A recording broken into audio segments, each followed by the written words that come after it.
Breaking news and much excitement as tonight Queen Camilla wore the new royal family order of King Charles III to the state banquet for the very first time. This is the first time we have seen the new order and its silk bow colour revealed as a pale green. On with the show! Welcome to the broadcast, my dear old fruits, and if you're from the far-flung corners of the globe, welcome to the kingdom. I hope you have a wonderful time. You are very welcome here, as long as you behave yourself on these fair shores and in the fruit basket. But what a splendid day it is for a royal state visit. And this afternoon His Majesty the King, together with his consort Her Majesty the Queen, and supported by His Royal Highness the Prince of Wales, arrived at Horse Guards Parade to welcome the Emperor and Empress of Japan on the occasion of a state visit. The Emperor has a long history of friendship with the royal family and was actually taught fly fishing by the young Prince Charles at Balmoral when he was hosted by the late Queen and the late Duke of Edinburgh. So there is royal form and royal kinship. To the strains of God Save the King, His Majesty stepped up to the dais in smart topper and tails. He looked exquisite, didn't he, my dears? And Queen Camilla was wearing white Anna Valentine in a nod to the national colours of Japan, as I am doing today, by the way. I'm even wearing some new cherry blossom earrings to the lobe in honour of the cherry trees of Japan, which I've never seen, and I would dearly love to. The white crepe dress in silk was paired with a black and white hat by Philip Tracy, and it was finished with the Williamson pink diamond brooch. And it's quite likely that the absent Princess of Wales would have worn red to coordinate with Queen Camilla. Camilla's got the white, but she could hardly fling on a great big ruby in the middle of her headwear, could she, to represent the flag of Japan, although it could have been quite amusing. But actually Prince William wore a red tie to compensate. A delightful touch. And Prince William is going to have been doubly distressed today because not only was he unable to be accompanied by the Princess of Wales, of course, who was in absentia, but also he's going to be cursing because he was missing England's last football match. Not that I know anything about football, but it was the Euro 2024 tournament today. And as president of the association, as well as a great enthusiast of football, he will be devastated not to be watching it live. But that's duty for you. Catherine's pizzazz and glamour will be sorely missed today, of course it will, but she is not the only princess that will be sorely missed today, because the Princess Royal suffered minor head injuries, concussion, and a loss of memory following an incident when she was out walking on her estate at Gatcombe on Sunday evening. She has no recollection of what happened, we are told, and it seems to be rather shrouded in mystery. I won't be surprised if there are a bunch of conspiracy rumours cropping up. The suggestion is that the injuries are consistent with interaction with a horse, either the leg of a horse or the head of the horse coming into collision with Princess Anne, but there were no witnesses, and Anne cannot remember. It is my understanding that her memory is fine for everything else, whether short-term or long-term, but just the episode itself that happened, she can't remember what occurred, which is rather worrying, isn't it? Because it seems so incongruous with her relationship to horses. One can't imagine any harm befalling the princess in any way, but these things happen. You might have seen a horse giving a gentle nudge to an onlooker at one of the horse guard boxes where they film these kind of things. Somebody was getting a bit too close to the horse and ignoring warnings as usual, and they received a nudge and fell over. But as you can see, the horse wasn't actually being hostile, and it looked like the lady in question was really rather fragile, perhaps without an ability to keep herself balanced. It was more of a balance issue, really. But I'm just saying that to say that these incidents can occur, however unlikely. But she was treated by ambulance staff at the scene and then transferred to the Southmead in Bristol for tests and treatment, and she was kept under observation. She's still under observation at the time of recording, and she was in a comfortable condition, and a full and speedy recovery is expected. So at least we've got that. That's good news, but we send her our very best and warmest wishes, don't we, my dear, for a speedy recovery.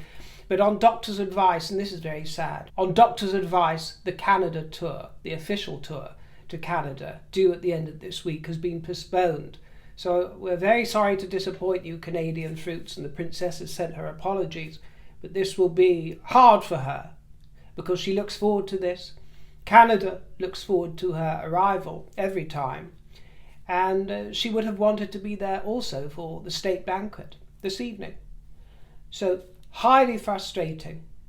She keeps a tight, slick, full schedule, and having to postpone and reorganise all these events is going to be tricky. The king is being kept fully informed, and he sent his fondest love as the princess remains in hospital. She also received a visit today, I saw, from Sir Tim this afternoon, some time with hubby, and I believe that he stayed for lunch. Horses for courses. Prince William was the one who initially greeted the Emperor and Empress at their hotel on behalf of the king before escorting them to meet with their majesties, who arrived on the scene by Rolls-Royce. State visits are the highest expression of friendly bilateral relations between the sovereign states, characterised by an emphasis on official public ceremonies. And as you might recall, so far during the reign of King Charles III, we've had 2 incoming visits. This will be the 3rd, but previously we've had the Republic of South Africa in November 2022 and the Republic of Korea in November 2023. And there have also been 3 outward-going state visits, if you recall, Germany, France, and then Kenya, and they were all in 2023. Japanese flags and Union Jacks lined the Mall on this splendid morning as crowds gathered in excitement and eager anticipation. State visits are planned by the Foreign Office in consultation with the palace. The King and Emperor inspected the Guard of Honour, and the Emperor walked ahead as is customary. Now, do you remember all the flack that President Trump got for walking in front of the Queen?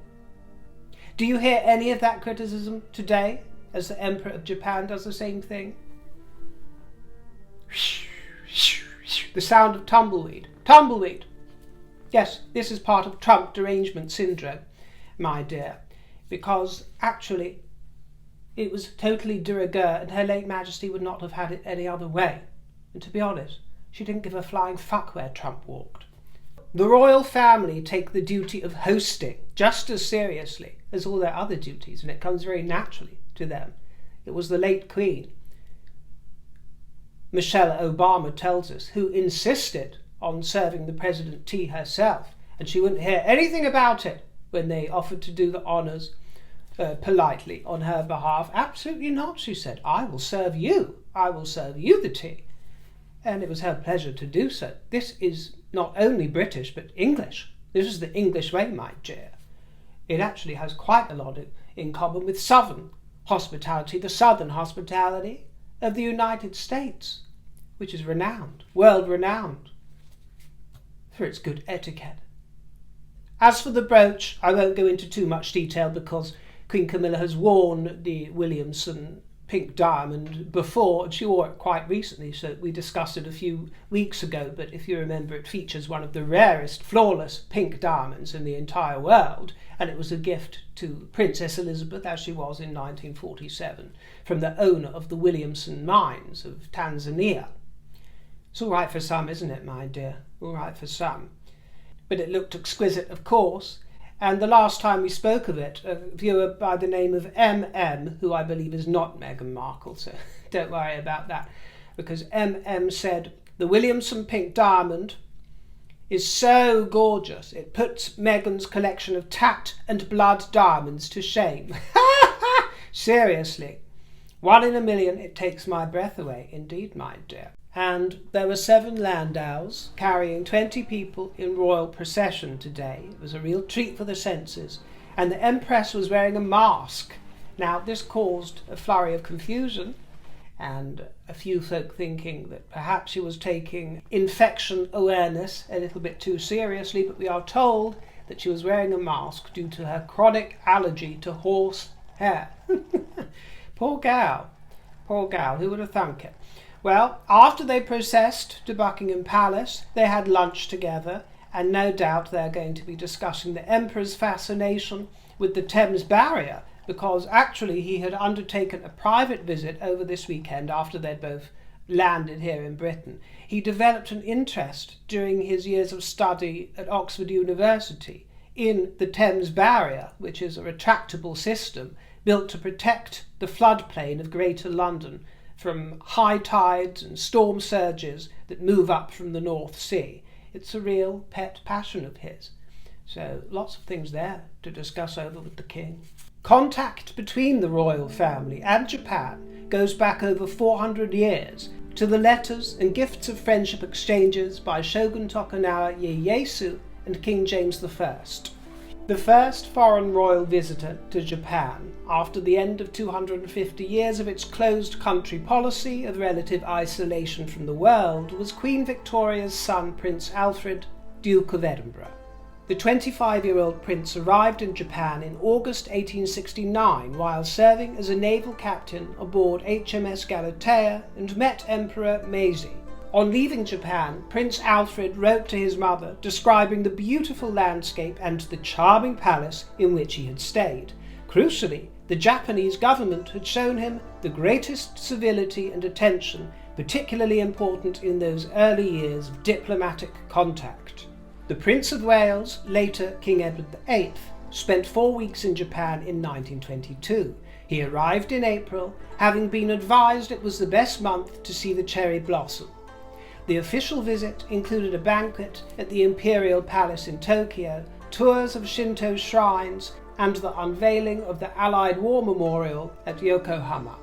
In 1953, Emperor Akihito, then Crown Prince, visited the UK, his first overseas visit to attend Queen Elizabeth II's coronation. This was mirrored when the Crown Prince and Princess Akashino attended His Majesty King Charles III's coronation in 2023. Queen Elizabeth II's visit to Japan in 1975 was the first state visit to Japan by a reigning British monarch, visiting Emperor Showa. The King has visited Japan 5 times when he was the Prince of Wales, twice for the enthronement of emperors in 1990 and 2019, and on 3 other visits in 1970, 1986 and 2008. Emperor Naruhito and Empress Masako made their first overseas visit following His Majesty's enthronement to attend the funeral of Her Majesty Queen Elizabeth II in September 2022.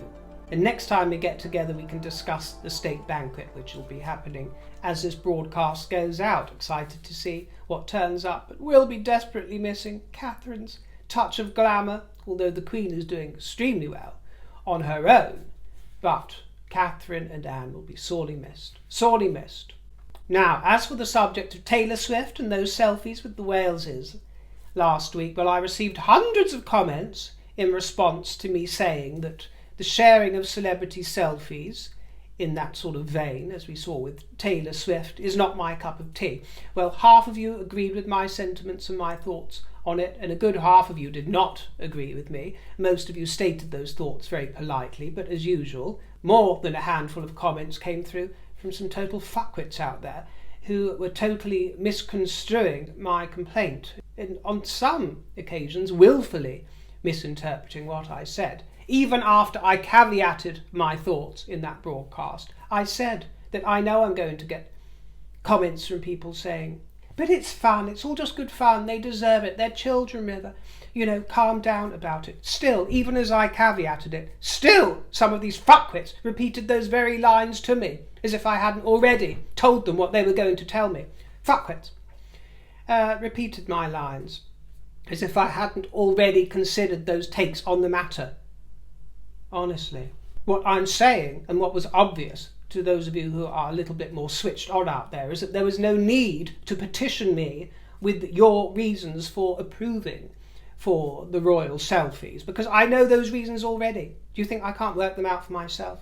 Doesn't it occur to you, River, one of you said, doesn't it occur to you this, that and the fourth? Well, yes, it had already occurred to me, and I had already stated those counter-arguments, dearie. But, moreover, many of these people were not actually getting the fact that I was not complaining about the event itself. How could you not get that? I wasn't complaining about the event, I wasn't complaining about the children having a night out, or William having a night out, or even the taking of the photo itself. No, that was never my point. I, very reservedly and politely, was objecting gently to the sharing and the publication of those images on social media on the accounts of working royalty from their official working royal channels for what was ostensibly a private family occasion. If you think that it doesn't hurt and that it's wonderful and that it's great publicity for the royal family and that it's just a modern adjustment, then I understand that totally, and I accept that we have different preferences. And for those of you who told me that it's nothing new, royalty have been pictured with celebrities for decades, I know that too. We've discussed it on many occasions as well. I'm not a complete dullard, but I guess if you get it, you get it, and if you don't, you don't. But there is something vulgar, as far as I'm concerned, about the element of fangirling involved from a figure of royalty publishing photographs from their own private time on their social media over a liaison with a celebrity. And some of you did pick up on what was behind my point, which was that it is a slippery slope to the behaviour of the celebrity as opposed to royalty. Some of you get it. And the truth is that they are violating their own privacy by doing this. So the next time that they might complain about infringements on the privacy of their children, they will have a far weaker moral leg to stand on from now on, because they're invading their own children's privacy from their private time. Do you understand? Once you open the floodgates, it can be a slippery slope into the worldwide privacy tour Mach 2, Wales edition. And before anybody gets their knickers in a twist, I'm only dressing down those of you, and it was a very small minority, I'm only dressing down those of you that were impudent in your response to me. Impudent or lecturing, because there are a few of those coming through. If you were polite and reasonable, then my dressing down doesn't apply to you, but I won't be lectured to by imbeciles or dullards. Get it? Got it? Good. Lisa Geilhausen, or Geilhausen, I wish that the royal family would return to the times when they went to movie premieres in full evening dress with jewels, evening gowns, black tie for the men, and tiaras.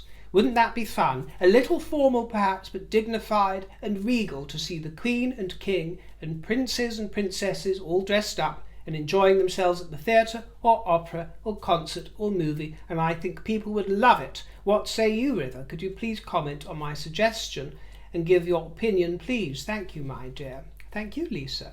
And thank you to Ileana Muntian, who said, Taylor is a very pretty girl, but it's a shame the aristocracy is not taking their children. This is so camp. It is a shame the aristocracy is not taking their children to chamber music, classical music, ballet, etc. Modern pop is just a money-making scam. Well, my dear, in response to the first question, well, of course, my dear, I think that high-octane, hyper-glamour never goes out of style or fashion. Well, it may go sort of in and out of vogue in this woke world, but ultimately it always thrills and excites. And wouldn't it be wonderful and refreshing to see it done properly and royally? And it would be nice, as you say, to have just a glimpse here and there of the old and the new. And, you know, it mixes in well with Ileana's comment about going off to chamber music, concerts and the opera and the ballet and all these sort of things. You know, I think there is room for both. You say that modern pop is just a money-making scam. I think there's room for both. And it is a fear that I've shared with you before, that the children coming up, as wonderful as they are and are going to be, don't have, perhaps, as far as we know so far, the same love of the old classical world, if you will, that Charles is deeply entrenched in. We're going to lose something. But this is natural through the generations. For those of you who don't get it, I'm not criticising the young bairns, and I'm not criticising their parents either. at all. They must follow their natural instincts and passions. I'm just, in my old-fashioned, sentimental way, grieving for what was held and cherished in the past. And it doesn't just apply to royalty, it applies to all of us and all of our families through the ages as we go into this modern era of selfies and pop concerts. Whereas in the past there was, of course, a deep appreciation. The young Charles, of course, was surrounded by the influences of Queen Mary and Queen Elizabeth, the Queen Mother, and Auntie Margot at the pianoforte.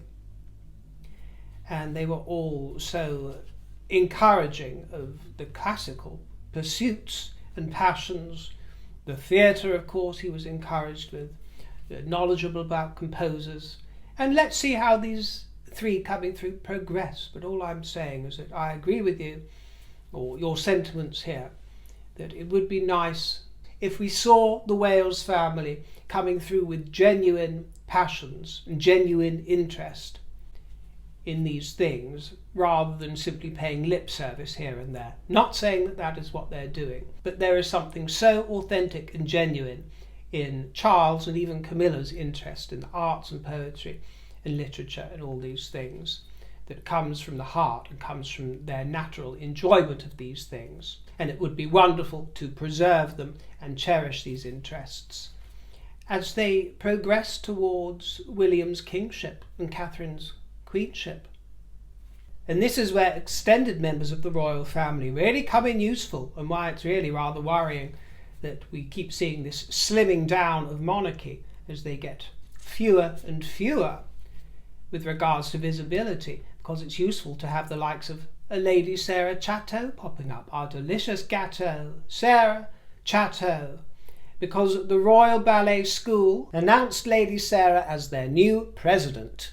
She has served as vice president since 2004 and now succeeds her cousin, King Charles, and follows in the footsteps of her late mother, Princess Margaret Rose. A very happy appointment and most appropriate. But we're going to finish now on something really rather fun. After saying that I was dressed like a fairy godmother in my previous broadcast, the one where I was wearing Tiffany blue, I received a comment from Richard Mundy, who said, "River, you must Google the fairy godmother of NYC, Rollerena." And I was intrigued, and I did exactly as you said, Richard Mundy. And I Googled Rollerena, and I wanted to share this character with you because she's so fun, so fun. She sprang up on the scene around the time of Stonewall in the late 60s, and she was quite the character during the 70s and the 80s in New York, the grande dame of drag. And a lot of people feel that if any city needs a fairy godmother, this is the one. Roller skated around the streets of Greenwich Village by day and Studio 54 at night. Well, New Yorkers, somewhere in this crowd of businessmen and lawyers lies the answer to your prayers. She held a magic baton as she skated around Manhattan. Isn't it fabulous?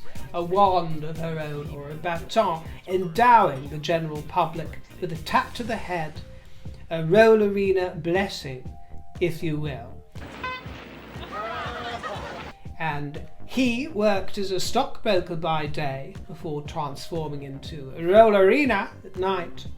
And he was actually a former Vietnam veteran who once fought for the United States, and he turned his attention then to granting wishes and sprinkling magic. And just in case you're wondering, I am not Rollerena.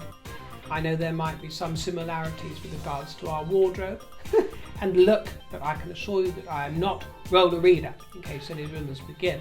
But I wanted to leave you with thoughts of Rollerena, the magic, the whimsy. She is totally channeling the royal spirit, my dear, in her own way, in her own city, in her own style. On skates, yes. Royalty on skates. And it just makes me smile. A sprinkling of magic.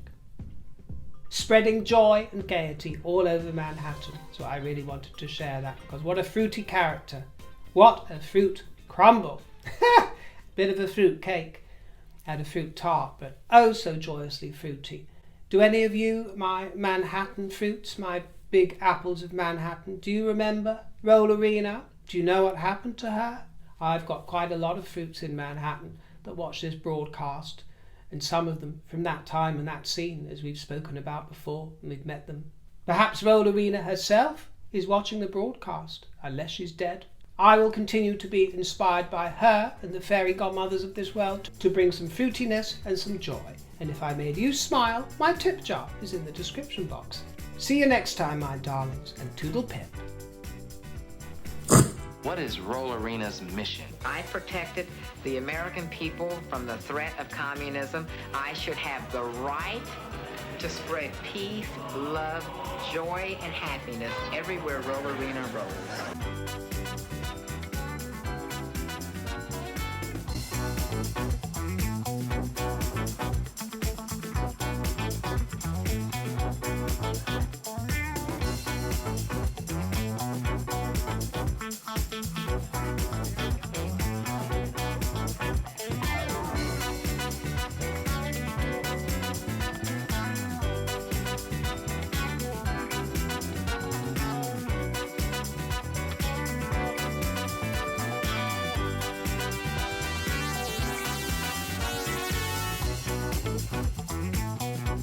She needs a shave. Is it a